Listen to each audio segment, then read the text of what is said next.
வணக்கம் நண்பர்களே, மற்றொரு கலந்துரையாடலில் இணைந்து கொள்கின்றோம். என்றும் பலமை போல தாயகத்தினுடைய கடந்த காலம், நிகழ்காலம், எதிர்காலம் தொடர்பில் உரையாடி கொண்டிருக்கிறோம். இந்த சந்திப்பில் எங்களோடு இணைந்து கொள்கிறார் வடக்கு கிழக்கில் சமூக அரசியல் செயற்பாடுகளில் ஈடுபட்டவரும், கருணா அம்மானுடைய மறுமுகமாக அறியப்பட்டவரும், தொடர்ச்சியான அரசியலில் ஈடுபாடு கொண்டவருமான சரவணன், ஜியா சரவணன் அவர்கள். வணக்கம் ஜியா. வணக்கம். கருணாமன் திடீரென்று ஒரு முடிவெடுக்கிறார். தன் போராளிகள் எல்லாம் வீட்டுக்கு அனுப்புறார். கிழக்கு மாகாண புலிகளை பிரபாகரன் கையாண்ட முறை அதை பற்றி சொல்லுங்க. அது என்ன பிரிவுக்கு பிறகு சில பேட்டிகள் வந்து உங்கள்கிட்ட இதுல பார்த்தேன். நான் விடுதலை புலிகள் புனர்வாழ்வு பெற்ற விடுதலை புலி என்ற ஒரு ஆள் வந்து கதைச்சவர், அப்படியான இடங்கள் எல்லாம் பார்த்தேன். ஆனா அங்க நடந்த செயல்கள், அதாவது வந்து ஒன்றாயிருந்து ஒரு கோப்பையில சாப்பிட்டு ஒரு போர்க்களத்தில் இருந்து இவன் ரத்தம் அவனுக்கும் அவன் ரத்தம் அவனுக்கும் மாற்றி செய்யப்பட்டு அப்படி இருந்த போராளிகளை இந்த வெறுகள் கொலை, வெறுகள் படுகொலை எப்படி நிறைவேறிச்சு? என்ன நடந்தது? அது இல்ல, அது வந்து திட்டமிட்ட ராணுவத்தின் உதவியோட தான் நடந்தது. அதாவது ராணுவம் ஊர் ரெண்டு பட்டா கூத்தாடி கொண்டாடணும்னு சொல்லுவாங்களானே, ராணுவம் அங்காலே நின்றுச்சு, இங்காலையும் பாதுகாப்பு கொடுத்துச்சுது சரியோ. ஆனா அங்காலே முழு, அதாவது பேச்சுவார்த்தை வந்து நடக்குதானே, பேச்சுவார்த்தை அமுல்ல இருக்குது. ராணுவ தளவாடங்கள் பெல்ட் கூடி யூஸ் பண்ண முடியாது, ராணுவ தளவாடம் யூஸ் பண்ணவே முடியாது. அப்படி இருக்கும்போது கனரக வாகனங்கள் ஆயுதங்கள் எல்லாம் எப்படி வந்தது வெறுகள் வரைக்கும் வெண்ணில இருந்து? இது யாராவது கேட்கணுமா? எப்படி வந்தது ஆயுத தளவாடங்கள்? எப்படி நகர்த்தப்பட்டது? பெரிய முகாம் அடிக்கிற மாதிரி தான் அந்த தகவல் படையணி வந்ததா? அந்த படையணி வந்தது 2000 பேர் வந்தது. வெறுகளுக்கு அங்கால 2000 பேர். அப்ப அம்மான் சொன்னது என்னன்னு சொல்லிச்சுன்னா, போராளிகளுக்கு அம்மான் சொல்லி விட்டது, அப்ப இனிய பாரதி நிக்குது, பிள்ளையானைக்கு எல்லாம் நிக்கிறோம் சரியோ. அப்ப அம்மான் சொன்னது கடைசி நேரத்தில், அதாவது ஒரு ஒரு சண்டை துவங்க போன்றத கூட, அடே அடிச்சாடா அங்கால இருக்கிறவங்களும் சாவான், நாங்களும் சாவோம், இந்தியாவில் இருக்கிறவங்களும் சாவான், இது பலத்தை இல்லாம எந்த போராளிகள் தான் அதை சொன்னோம். எல்லாத்தையும் எனக்கு பார்த்து எனக்கு அவர்தான் அடிவிட வேண்டாம், நீங்க எல்லாம் ஆயுதங்களை தூக்கி போட்டு போங்கடா எல்லாரும் வீடுகளுக்கு, இதான் சொல்லுவா. அது வந்ததும் ஜேந்தன் படையணியா வந்தது. அது மட்டக்களப்புக்கு, அதாவது ரமேஷ் வந்து இந்த இடம் தான் நின்றது. ஆனா ரமேஷ் வந்து போப்போன்னு சொல்லி முதல் நாளே தெரிஞ்சு போச்சு அம்மா நாங்களுக்கு. ரமேஷ் போப்போ, ஏன்னா ரமேஷுக்கு வந்து மட்டக்களப்பு மாவட்ட பொறுப்பு தர்றேன்னு சொல்லி சொல்லியாச்சு, கிழக்கு தளபதி தர்றேன்னு சொல்லிக்கிறேன். அப்போ ரமேஷ் வந்து போதுன்றது முதல் நாளே காரணமாக தெரிஞ்சு போச்சு. ரமேஷ் அடுத்த நாள் மாறிட்டு. அப்ப வெறுகல்ல நடந்த கொலைகள், எங்கட பொன் போராளிகள் வந்து நிர்வாணமாகப்பட்டு இதெல்லாம் ஏற்றுக்கொள்ள மாட்டாங்க அவ்வளவுதான். ஆனா அதைத்தான் நான் திருப்பி சொல்றேன், பாதிக்கப்பட்டவங்கிட்ட கேட்டா தான் தெரியும் அங்க நடந்தது என்னன்னு. பாதிப்பை கொடுத்தவங்கிட்ட கேட்டா இந்த நியாயம் பெறாது. மோசமா நடந்து கொண்டார்களா? அப்பெல்லாம் மோசமா நடந்தது. ஆனா வெட்டி சுட்டு ரோட்டல் வழியா போட்டு கிடந்தது போராளிகள். ஒரு 200 சொச்ச பேரை ஒரே நாள்ல காலி பண்ண. இது யார் அந்த போராளி? யார்? உனக்காக ஆனவர சண்டை பிடிச்சவனும், முல்லைத்தீவுல சண்டை பிடிச்சவனும், வன்னிக்க சண்டை பிடிச்சவனும் தான் அதுல செத்து கிடக்குறான். உனக்காக மட்டக்களப்புல சண்டை பிடிச்சவன். அப்ப நீங்க அரெஸ்ட் பண்ணிருக்கணும். அப்படி ஹர்ணாமா ஓடிட்டார், கொழும்பு போயிட்டாருன்னா நீங்க அரெஸ்ட் பண்ணிருக்கணும். அப்படி சுட்டுறீங்க. அவர்களே சொன்னதாகும், நாங்கள் கதைச்சு பேசி முடிவுக்கு வருவோம், சரணடைய சொல்லித்தான் சொன்னதாகும். ஏன் சரணடைஞ்ச தாத்தாக்கள் பிட்டும்பெரும் தளபதிகிறான ஏந்தன் படையணினும் 200 போராளிகளும் சண்டையிலேயே செத்தவையா அல்லது சரணடைஞ்சவர்களும் கொல்லப்பட்டார்களா? சண்டை பிடிக்காது. கருணாமன் தரப்புல சண்டை பிடிக்க, கருணாமன் ஆயிரங்களை போட்டு போச்சு சொல்லி போட்டாரு சண்டை துவங்க.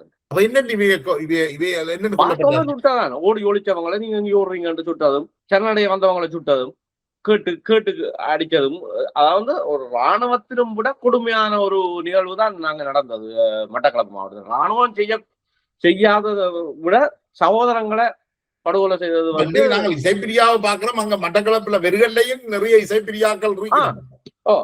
அங்க ஒரு இசைப்பிரியா, இங்க வெறுகல் எத்தனை இசைப்பிரியா சேர்த்தது நிர்மாணமாக்கப்பட்டு, எத்தனை போராளிகள் வெறுகல் படுகொலை. அப்ப இதுகளை கதைக்கிறதுக்கு ஆக்கள் இல்லை, இதுகளை கதைக்கிறதுக்கு அன்னைக்கு அதாவது கருணாமனுக்கு வந்து இது கதைக்கிறது அவர் நிறவுடம். அவர் வந்து இதை பற்றி கதைக்கவும் மாட்டார். ஏன்னா அவர் கதைச்சா எடுபடவும் போறது இல்லை. ஏன்னா அவருக்கு வந்து முத்திர உத்தேசம் துரோகி. ஒரு தகவல் சொல்லுது, மட்டக்களப்பு போராளிகளுக்கு ஒரு பாடம் படிப்பிக்கணும், ஆனால் வரலாற்றில இனிமேல் யாரும் இப்படி பிரிஞ்சு போகணும்னு முடிவெடுக்க கூடாத அளவுக்கு ஒரு பாடம் போட்டோம் பிரபாகரன் சொன்னதாக சொல்லப்படுது. அதுல ஏதாவது உண்மை இருக்கா? இல்ல, அது எனக்கு தெரியல. ஆனா தலைவர் பிரபாகரன் சொன்னாலும் அது வந்து கருணா தனி மனிதன் ஆக்கப்பட்டாருன்னு சொல்லி பப்ளிக்ல ஒரு ஒரு வீடியோ இதுல நான் பார்த்தேன். அந்த தமிழ்ச்சர் அடுத்த நாள் சொல்லப்படுது, கருணாமான் வந்து இயக்கத்திலிருந்து விலத்தப்படுற அவர் வந்து இனி ஒரு தனி மனிதன், அவரால் இங்க ஒன்றும் செய்யலாது, அவருக்கும் எங்களுக்கும் எந்த சம்மதமும் இல்லை என்று சொல்லி தமிழ்ச்செல்வன் தான் விலத்தி வைக்கிற. கருணாமானை வந்து விலத்து போயிட்டார். 2 நாள் கழிச்சு தமிழ்ச்செல்வன் அந்த பேட்டியை கொடுக்குது. அவர் தனி மனிதன், அவருக்கும் கருணா என்ற அம்மான் எல்லாம் இல்லை. கருணா அவருக்கும் இதுக்கும் எந்த சம்பந்தமும் இல்லை. முத்தையா என்ன விநாயகமூர்த்தி முரளிதரன், அவருக்கும் இதுக்கும் எந்த சம்பந்தமும் இல்லை. எங்களுடைய அமைப்புக்கும் அவரை வந்து அமைச்சு தள்ளி வச்சுட்டீங்களே, புறத்துக்கு அவரை இதுக்குள்ள இழுக்கிறீங்கன்றதை எனக்கு விளங்க இல்லை. என்னதுக்கு அவரை போய் தேடுனது, மாளிக்க போனதும், இந்தியாவை போய் தேடணும். இந்தியாவில அம்மான் தலைமறைவா இருக்கே இந்தியா முழுக்க செல்லாட போட்டு தேடுனது நீங்க கொள்றதுக்கு மாத்தியான மாதிரி ஏதாவது முடிச்சிருவோன்னு பார்த்தேன். நீங்க முடிக்கல, அவரை தொட்டு கூடி பார்க்க முடியல. அந்த ஏமாற்றம், அந்த அந்த அந்த அந்த தோல்வியை தாங்கிக் கொள்ளாத முறைதான் இந்த வரைக்கும் துரோகியா இருக்கிறது காரணமாக. இந்த தாக்குதலுக்கு முதலே சில பேர் நஞ்சூட்டியும் கொல்லப்பட்டிருக்கிறார்கள். அது நான் கேள்விப்பட்டேன். அது வந்து சைனட் போட்டு சாப்பாட்டுக்குள்ள சைனட் போட்டு பெண் போராளிகளும் செத்துருக்கணும். அது பெண் போராளிகள் நம்பித்தாங்க சாப்பிடுவார் நிறைய பேரா. நிறைய பேர் செத்துருக்கணும். அதே மாதிரி எங்களோட தாத்தாக்கள் எல்லாம் வந்து விஜயன்படியான முகம் அவங்களுக்கு அம்மானும் பிரபாண்ட பொடிக்காட்டா இருந்தவர். எல்லாரும் அங்க போய் தான் போயிருக்கணும். அப்ப எங்கள் தாத்தாக்கள் எல்லாம் வந்து அம்மான்னு சொன்னவர், நீங்க போய் சரண்டராங்கடா, நீங்க சரண்டராகி நீங்கள் இது பண்ணுங்க, பிரச்சனை இல்லைன்னு சொல்லி அவங்க ஒண்ணு செய்ய மாட்டாங்க நம்பித்தானே போனது கொண்டு விட்டுறீங்களே. அதுல சொல்ற ரமேஷோட கதைச்சதாகவும் தன்னுடைய மகன் மேல் ஆணையாக அவர்களை ஒன்றும் செய்ய மாட்டேன்னு ரமேஷ் சொன்னதாகும். தாத்தாவுக்கு நான் விட தாத்தாவோட இருந்தா அவற்றை அடுத்த கட்ட தளபதியோரால் என்னுடைய நான் இந்த புதிய அரசியல் இதொன்று துவங்கியிருந்தேன். அதுக்கு வந்து முக்கியமான ஒரு பொறுப்பாளராக போட்டிருக்கேன். அவர் வந்து சொன்னது வந்து அம்மானுக்கு தாத்தாவுக்கு தெரியுமா தன்னை போட போறாங்க, சரணடைஞ்ச உடனே தெரிஞ்சுவோம். அவர் தான் போய்கொண்டிருந்த நான் சரணடைய தனக்கு அறிவிக்கிற ஆள் மூலம் இவனை இங்க வர வேண்டாம்னு சொல்லுங்க, இங்க நேச்சருக்குள்ள நாங்கள் தப்ப மாட்டோம் போல நடக்குது என்று சொல்லி சொன்னதால அவங்க அவ்வளவு பேரும் திரும்பி அடுத்த கட்ட தளபதி சரண்டரா போன அவ்வளவு பேரும் திரும்பி வந்தா அதுக்கான சாட்சிக்கு என்னட்ட இருக்கு. எத்தனை பேர் முதல் போய் சரணடைஞ்சவன்? முதல் தாத்தாவோட சேர்த்து ஒரு முக்கிய தளபதிகள் கொஞ்சம் போயிருக்கணும். அது எத்தனை பேருன்றது அம்மானுக்கு தான் தெரியும். நான் எவ்வளவு டீட்டெயிலா கேட்குது. ஆனா அடுத்த கட்டமா போன தளபதிகளை வந்து தாத்தா அறிவிச்சிருந்தது வர வேண்டாம்னு சொல்லி, இந்த நிலைமைப்புல வர வேண்டாம் நீங்க. அப்ப அவருக்கே தெரியும் தானே இன்றைக்கு போட போறாங்கன்றது தெரியும் தாத்தா. டயர் போட்டு எரிச்சதா உயிரோட? உயிரோட சீனிப்பானி இதுக்குள்ள என்ன விரலுக்க சீனிப்பானியை காய்ச்சி அதுக்குள்ள போட்டு எடுத்ததா, எலும்பு கூட வழியால் எடுத்தவங்க. பின்ன போராட்டம் செய்த ஒரு தளபதி. உங்களுக்கு என்னன்னு சொல்றீங்க? அதாவது சீனிய போட்டு எரிச்சு, டயர்களுக்கு போட்டு எரிச்சு அதுக்குள்ள வச்சு எலும்பு கூட வழியால் எடுத்தவங்க. அப்ப இதுகள் எல்லாத்தையும் கேட்டுக்கொண்டு சொல்லவே எனக்கு ஆனா இதுகள் எல்லாத்தையும் கேட்டுக்கொண்டு அந்த மட்டக்களப்பு அந்த கிழக்குமான போராளிகளோட இருப்பனோ நான் வந்து இப்போ இளம்பெருதி என்ன தமிழ் என்ன இளம்பெருதி என்ன இங்க ஆஞ்சநேயரன் எழுதி கொண்டு யாழ் மாவட்ட போராளிகளுக்கு சப்போர்ட்டா இருக்கணும். இவ்வளவு கொடூரமும் மிருகத்தனத்தையும் எங்க படிச்சாங்க இவங்க? ராணுவத்தின் வரலாற்றுல கூட இப்படி ஒரு சம்பவம் நான் கேள்விப்படையிலேயே. ஆனா இந்த தெல்லிப்பள சந்தியில 80கள்ல தெருவ தடை செய்ய தெல்லிப்பள சந்தியில எங்கள்ட ஊராள் என்னோட படிச்சபடி என்ற தமையன், அவன் பேர் எனக்கு தெரியல, இப்ப ஞாபகம் இல்லை, வேற வசந்தராசான்னு சொல்லி என்னோட படிச்சபடியன். அவன் சமயன் தெருவிலும் அல்லு கட்டிக்கா வட்டிவான ஒரு ஆம்பளை 200 மூணு வருவான். ஆசையா இருக்கும் பார்க்க, சின்னபடியில் நாங்க ஸ்டேண்டா வருவாங்க. அவனை வந்து தெல்லிப்பள சந்தையில நானும் என்னுடைய அண்ணன் தேர்த்தனி கடை எடுத்து முடிச்சுன்றாங்க. தெல்லிப்பள சந்தையில வீட்டை போறதுக்கு மெல்லாத்துல இருந்து வலிக்கிட்டு வீட்டை மயிலடிக்கு போறதுக்கு வாரம் போஸ்ட்ல கட்டி வச்ச சைக்கிள் கடை வாசல்ல டயரை அடுக்கி உயிரோட கொடுத்தாங்க செல்லும். அப்ப இது இன்றைக்கு நான் நேற்று பெற இல்லை, நீங்க கேட்டுக்கிறாங்க எங்க பழகினவங்க இது இது வந்து அந்த காலத்துல இருந்து அவங்க மனசுல இருந்து. ஆனா அதை சொந்த போராளிகளுக்கு செய்யதான் இப்ப எங்களுக்கு அந்த வலி வருது. இது செலவுக்கு செய்யக்க நாங்க பார்த்து கொண்டு இருந்தோம் வினிச்சது. செலோ நாங்கள் தான் வெற்றி சரியோ. ஆனா இதே ஒரு வன்முறை கலாச்சாரத்தை சொந்த போராளிகளுக்கு பேசி தீர்ப்போம், பல கதைப்போம், எல்லாரும் அரெஸ்ட் பண்ண கொண்டு வா, ஓகே தப்புதான், இயக்கத்தை விட்டு ஓடுறது தப்புதான். ஏன்னா இயக்கத்தை விட்டு ஓடுனா ட்ரைனிங் பேஸ்ல இருந்து ஓடுனா கூடி மணியன் தோட்டத்தில் நாங்கள் ட்ரைனிங்களுக்கு கேட்க ட்ரைனிங் பேஸ்ல இருந்து ஓடுனவன் எல்லாம் அடிச்சு கூட்டி கொண்டு மொட்டை அடிச்சு போட்டு உட்கார வைப்பான். சரியோ ஓடக்கூடாது வழியாது ரெண்டா தண்டனை மொட்டை அடிச்சு போட்டு விட்டுருவாங்க. அப்ப தெரியுமா வேற ஓடி போட்டு வந்திருக்காரு. அப்ப அந்த கலாச்சாரம் நீ ஓடி போனா கூட்டி கொண்டு வந்து ஆளை அரெஸ்ட் பண்ணி வச்சு பேஸ்ல வச்சு நீ அவங்களுக்கான தண்டனையா கொடுத்து விசாரணைக்கு வச்சுக்கலாம். துணுக்காயில வச்சுக்கிற மாதிரி கையை கால சங்கதியால கட்டி போட்டு வச்சிருக்கோம், பிரச்சனை இல்லை. அதே மக்களுக்கு மக்களுக்கு அதே பெத்த தாய் தகப்பனுக்கு முன்னுக்கு, அந்த மக்களுக்கு முன்னுக்கு, அந்த கிராமத்துக்கு மண்ணில ரத்தத்தை அறுத்து போடுறீங்கன்னு அது இதானே. இல்லைன்னா அம்மான் கதைக்க மாட்டாரு. என்னன்னு அவருக்கு இதெல்லாம் டோன்ட் கேரா வந்துடு, தன்னே சூப்பி போட்டாங்கன்னு சொல்லிடு. ஆனா அவர் இதுல சொல்லிக்க வேதனைப்பட்ட அளவு அந்த பாதிப்பு. அவரும் மனுஷன் தானே. நினைக்கிறேன் தமிழ் கவி அவருடைய 2 பிள்ளைகள் விடுதலை புலிகள்ல இருந்தவையாகும். ஒரு ஆள் இந்திய அந்த டிஎன்ஏ தமிழ் தேசிய ராணுவத்துக்குள்ள பலாத்காரமா பிடிக்கப்பட்டவர். அப்ப இந்திய ராணுவம் இருக்கு. இந்திய ராணுவம் அவரை பிடிச்ச பிறகு துணுக்காயில போட்டு கொலை செய்திருக்கிறார். அவ விடுதலை புலிகள பிரச்சார பீரங்கி. அன்றைக்கு ஒரு பேட்டியில இப்படி ஒரு கதையோடு போனது நினைக்கிறேன், கவனிச்சேன். அந்த ஞானதாசன் அந்த கந்தன் கருண படுகொலை 25-60 எங்க ராணுவம் செய்யக்குள்ள அது ஒரு எதிரி ராணுவம். அடுத்தது இந்த ஜே.ஆர். ஜெயவர்தனாவால கட்டவிழ்த்து விடப்பட்ட காடையர்கள் கொஞ்சம் பேர் தமிழாக்களை எரிச்சு கேள்விப்பட்டிருக்கோம். அது அந்த நேர உணர்ச்சிகள்ல அதுகள் மிக மோசமானதான எதிரி வேறு ஒரு இனம். அது காடையர். இப்ப அது அப்படித்தான். இப்ப 12 பேர் குமரபாபுலேந்திரன் பிடிபட்டுக்கணும். அப்ப பலாலி கேம்ப் வாசல முதல் ஆளா படுத்து கிடந்தது நான் செயல் விளக்கங்களுக்கு வெளியேற்றி போட்டு போங்க தெரியும். பலாலி கேம்ப்ல நிக்கிறோம். அப்ப பலாலி தான் உணர்ந்தது. அப்ப எங்களுக்கு ஒரு ரோட்டு தான் எங்கிட்ட வீடும் பலாலி கேம்பும் ரன்வே. அப்ப அவர் அடுத்த நாள் அவர் மறந்து குடிச்சிட்டோம், சென்ட் அடிச்சு செத்து போச்சிடும். ஓ முடிஞ்சது. செத்து போச்சு கொடுத்தோன்னே வெளியால இருந்த எங்களுக்கு இப்படி சைனர் கொண்ட கொடுத்து இந்நேரம் கொண்ட கொடுத்துதான் சாக சொல்லி சொன்னதுன்ற விஷயங்கள் எங்களுக்கு தெரியாதானே. அப்ப நாங்க ஊர் கொண்டு ஒழும்பி தொண்டு போய் சிமெண்ட் தொழிற்சாலைக்கு தானே காங்கிரஸ் அந்த மேனேஜரை வழியால கூப்பிட்டு உட்டன வட்டி வாசல வச்சே வட்டி. உங்களோட எண்ணம் முழுக்க இது சிங்கள ராணுவம் அவர்களை கொண்டு. ஓ அப்ப உடனே நிறைய கொலைகள் நடந்தது.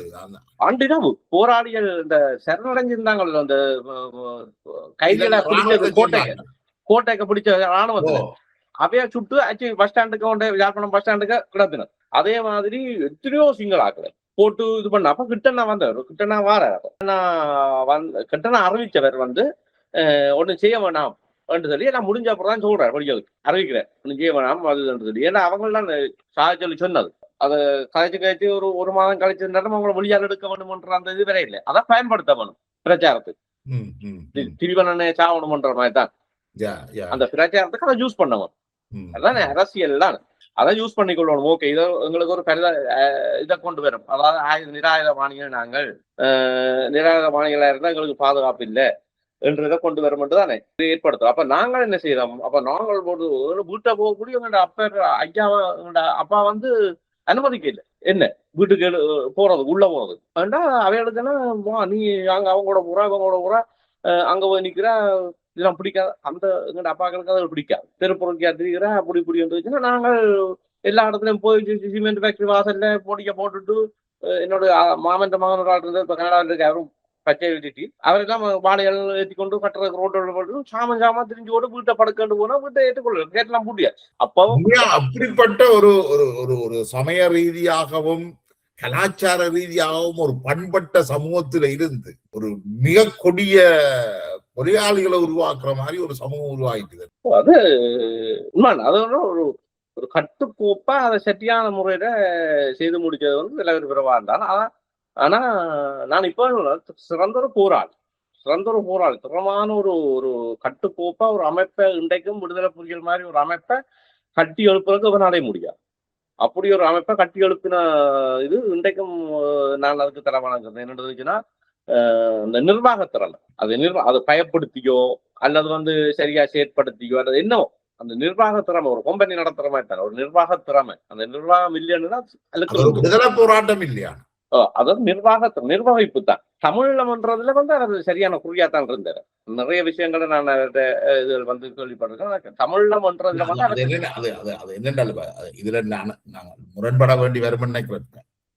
நீங்கள் முதலில் சொன்ன மாதிரி தமிழ்ல இல்லை என்றால் அவருக்கு அங்க வாழையில அவருக்கு ஒரு இடம் இப்ப இல்லாமல் போயிடும். இப்ப இந்திய ராணுவம் வந்துச்சு. இப்ப நீங்க அப்ப அந்த நேரம் அங்க இருந்திருப்பீங்கன்னு இந்திய ராணுவம் வந்தது, வந்தோடனே தீர்ப்பா கொடுக்குறாங்க மாகாண சபை. இன்றைக்கு அதுக்குதான் கெஞ்சினவன் இல்ல 13 திருத்த சட்டத்துக்கு மாகாண சபைன்றது அவனை உணர்ந்து கொடுக்குறான். அப்ப அதையே ஏற்றுக்கொள்ள இல்ல. இன்றைக்கு சம்பந்தர்ல இருந்து சுமந்தர்ல இருந்து இன்றைக்கு சாணக்கியன் வரைக்கும் இன்றைக்கு கெஞ்சுறது என்னத்துக்கு? இந்த மாகாண சபைக்கு தானே. மாகாண சபை எலெக்ஷனை வையுங்கோ 13 வருஷத்துக்கு முதல்ல எடுத்திருந்தால் அத 90 இவ்வளவு 1000 உயிரிழப்பும் தேவையோ. ஆனா எடுக்கலையே 5 வருஷத்துக்கு அவர் முதலமைச்சரா இருக்கலாம். 5 வரைக்கும் முடியும். டக்ளஸ் மாதிரி ஓட்டு கேட்டு போத்தானவன் ரோட்டுல எதிர்கட்சிக்காரன் பேர் சொல்லி கூப்பிடுவான் தானே. அப்ப அந்த லீடர்ஷிப் இப்ப பாருங்க, இப்ப நான் வந்து சுமந்தரன் கண்டபடி பேசுவேன். சாணக்கியன் நீ கொலகாரன் சொல்லிருந்தானே 4 பேர். இரண்டு இருக்குன்னா அங்க எல்லாரும் சமம். அதை ஏற்க அவர் தயாரா இருக்கையில இன்றைக்கு இருக்கிற அரசாங்கமும் அதுதான் பிரச்சனை எடுக்குது. கிழக்கு மாகாணத்துக்கு நடத்துற இந்த பிரச்சனைகளுக்கும் காரணமும் அந்த இதான். லீடர்ஷிப் பவர்ல இருக்கிற புள்ளியானே லீடர்ஷிப் பவர்ல இருக்கிற கருணாமானே இல்லாத ஒழிக்கணும். ஒழிச்சா நாங்க சாதாரணமான ஒரு அரசியல் செய்ய உள்ளுக்கு போகலாம். இப்பத்த இருக்கிற ஜெனரேஷனை வந்து அபிவிருத்தி அதுன்ற ஒரு இதுல எல்லாம் முடியும். மண் அந்த அந்த கட்டுப்பாடு என்றதை மீறி அந்த இளைஞர்கள் மனசுக்குள்ள போகலாம்ன்றதுக்காகத்தான் இன்றைக்கும் நடக்கிற பிரச்சனை. இது ரெண்டையும் நான் கனெக்ட் பண்றேன். வந்து ஏவிபி அரசாங்கத்தையும் என்பிபி என்று சொல்ல விரும்பல, ஏவிபி அரசாங்கத்தையும் விடுதலை புலிகளின் அந்த மைண்ட் செட்டையும் கொண்டு வந்து இங்கே கனெக்ட் பண்றேன். அவர் பாத்தீங்கன்னா ஒரு போராட்ட இயக்கத்துக்கால வந்த வைத்து அந்த அதிகாரத்தை கொடுக்க கூடாது. இன்றைக்கு பிள்ளையான் இருந்தாலோ கிழக்கு மாகாணத்துக்கு ஒரு சாதாரணமான தீர்த்தரை நடத்த முடியாது என்றது இவன் கணக்கு. அதே மாதிரி கருணாமானுக்கும் இப்போ ஒரு நாளைக்கு ஒரு பாயிண்ட் ஒன்று வைப்பாங்க. கருணாமான் அதுக்குதான் ஐபிசி ஒவ்வொரு நாளும் கருணாமான பற்றி கருணாமான சீந்தே இல்லை. அந்த தாழ்ந்த படம் பேசாம இருக்குது தோட்டம் செய்து வந்து. ஆனா அவரை பற்றி ஒவ்வொரு நாளும் கதைக்கிறதுக்கான காரணம் வந்து அவரை விட்டுறக்கூடாது. ஏதாவது ஒன்று போனது பூத்தோணும்ன்றான் நினைக்கிறாங்க. ஏன்னு தெரிஞ்சுன்னா கிழக்கு மாகாணத்துல இருந்து பிள்ளையானும் கருணாமானும் அப்புறப்படுத்தணும். இவங்க வேறதையும் உள்ள ஓட்டாச்சு, பிள்ளையானுக்கு உள்ள ஓட்டாச்சு. அப்ப அந்த ஆயுத கலாச்சாரம்ன்றது இப்ப கருணாமான் மட்டும். அப்ப இதை வந்து எப்படியாவது ஆக்களை இல்லாம பண்ணிவிட்டா அல்லது ஏதாவது கேஸ்ல வந்து ஆக்களை வந்து அரெஸ்ட் பண்ணிவிட்டா நாளைக்கு நான் ஜேவிபி வந்து போய் நிம்மதியா ஓட்டு வைக்கும். அடுத்த வந்து மலங்கு அடிக்கப்படும். இப்ப அந்த தளபதிகளும் போயிட்டு அப்ப கருணாமனும் போயிட்டு அந்த விடுதலை புலிகள்ன்ற இது வந்து இன்னும் குறைஞ்சோண்டு போகும். அந்த முந்தைய போராட்டங்கள் இப்பத்த ஜெனரேஷனுக்கு அது கடத்தப்படாது. சரியோ இந்த ஜெனரேஷனுக்கு கடத்தப்படாதுன்றது ஒரு குறிக்கோளா தான் வச்சுக்கிறாங்க. நீங்க அந்த 250 பேர் செத்த இதை வச்சு நடத்துறாங்க. எங்க இந்த சர்ச் நடந்த ஈஸ்டர். ஆனா செம்மணியில 350 பேர்த்துக்கான எலும்பு கண்டுபிடிச்சாச்சு. அது சம்பந்தமா எந்த கேள்வியும் வரவும் இல்லை, எந்த நிகழ்ச்சியும் இல்லை. அதே நேரத்துல தெருவுக்கு தெரு போராடி கொண்டிருந்த வார் கிரைம், அதாவது போர்க்குற்றங்கள் நடந்தது என்று சொல்லி போராடி கொண்டிருக்கிறாங்க, இதுவும் அமர்ந்துடு. இப்ப வந்து தமிழன் சிங்களவுக்கு நடந்த அந்த போராட்டத்தை பற்றி விவரம் கலைக்கிறீங்க. இப்ப ஃபுல்லா எல்லா மீடியாவிலும் ஈஸ்டர் கொண்டு போய் பிரச்சனை தான். அந்த 250 பேர் எங்க கண்ணுக்கு தெரியுது. அது குற்றவாளிகள் தண்டிக்கப்பட வேணும். அது எனக்கு மாற்று கருத்து இல்லை. ஏன்னா அதுல அரசியல் இருக்கு, அதுலயும் அரசியல் இருக்கு. அந்த நீண்ட உரையாடலை தந்திருக்கிறீர்கள் சரவணன். நாங்கள் தொடர்ந்து பேசுவோம். வெவ்வேறு விஷயங்கள் வருகின்ற பொழுது உங்களுடைய உடல் நலம் சீராகி நீங்கள் நல்ல உடல் நிலைக்கு வரணும் என்று சொல்லிக்கொண்டு நாங்கள் இந்த உரையாடலை நிறைவுக்கு கொண்டு வருவோம். நன்றி. நன்றி. ஓகே, வணக்கம்.